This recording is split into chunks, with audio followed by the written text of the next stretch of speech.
2025년 가을에 한반도 통일이 이루어진다. 이런 이야기가 있었죠. 그런데 지금 우리는 여전히 분단된 현실에 살고 있습니다.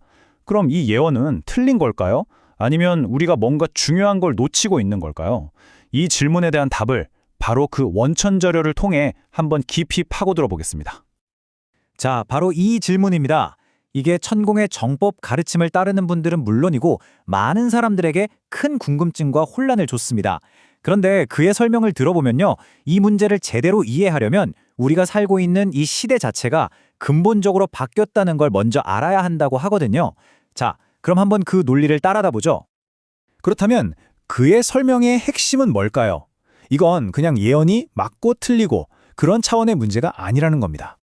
우선 그는 많은 사람들이 지금 혼란스러워하고 있다는 이 상황 자체를 정확히 인정하고 이야기를 시작합니다.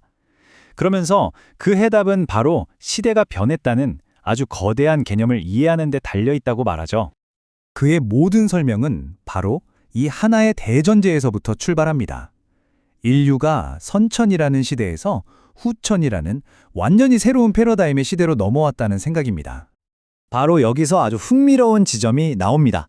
이 주장은요, 통일 예언이 실패했다는 게 아니에요.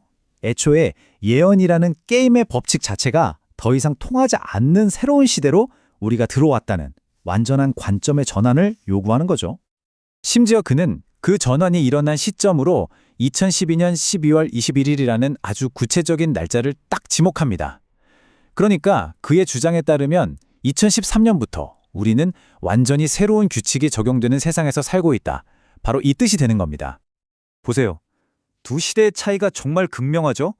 과거 선천 시대에는 자연이 이끌고 예언이 이루어지는 말 그대로 정해진 운명 같은 시대였다면 지금 우리가 사는 후천 시대는 인간이 직접 스스로 운용하고 노력한 만큼 결과를 만들어내는 아주 주체적인 시대라는 겁니다. 자, 이렇게 시대가 바뀌었다면 당연히 그 자신의 역할에 대한 정의도 달라지겠죠? 더 이상 예언이 통하지 않는 시대라면 그의 역할은 과연 무엇일까요? 핵심은 바로 이겁니다. 이제는 인간이 스스로 자기 미래를 만들어가는 시대라는 것. 그렇기 때문에 누군가의 예언에 기대고 의존하는 방식 자체가 이제는 시대에 맞지 않는 낡은 방식이 되어버렸다는 거죠.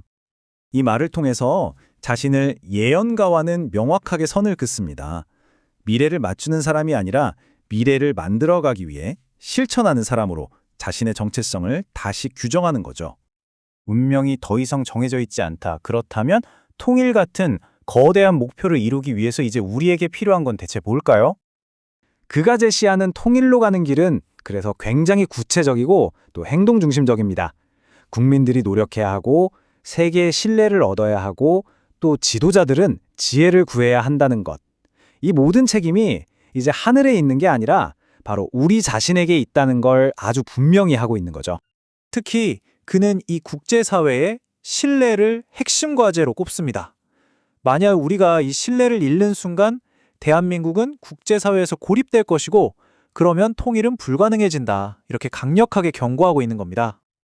자, 그렇다면 2025년은 단 한 번뿐인 기회였고 이제는 영영 사라져버린 걸까요? 이 가르침에 따르면 대답은 아니오입니다. 여기서부터는 기회에 대한 우리의 생각 자체를 완전히 뒤집는 주장이 나옵니다. 보통 통일 같은 거대한 기회는 수십 년에 한 번 올까 말까 한다고 생각하잖아요. 근데 그는 이제 그 규칙이 바뀌었다고 말합니다. 그의 주장에 따르면 이제 기회는 매년, 그러니까 1년에 한 번씩 온다는 겁니다. 이건 게임의 판도를 완전히 바꾸는 이야기죠. 결국 매년 찾아오는 기회를 잡느냐 마느냐는 오롯이 그 1년 동안 우리가 얼마나 노력했느냐에 달려있다는 뜻입니다. 미래는 정해진 게 아니라 지금 우리의 행동으로 계속해서 새롭게 쓰여지고 있다는 거죠. 그리고 그는 우리가 어떤 통일을 이뤄야 하는지도 명확하게 이야기합니다. 전쟁이나 어떤 재앙 때문에 어쩔 수 없이 합쳐지는 게 아니라 우리 인간들이 서로 노력하고 이해해서 평화롭게 만들어내는 것. 그게 바로 진정한 통일이라는 겁니다. 궁극적으로 그의 모든 메시지는 바로 이 한 문장, 인간의 주체성이라는 핵심 원리로 다시 돌아옵니다. 결국 이 모든 설명을 듣고 나면 2025년에 왜 통일이 안 됐나라는 처음의 질문이 그렇다면 통일의 미래는 이제 정말 누구의 손에 달린 것인가? 라는 훨씬 더 크고 근본적인 질문으로 바뀌게 됩니다. 여러분은 어떻게 생각하시나요?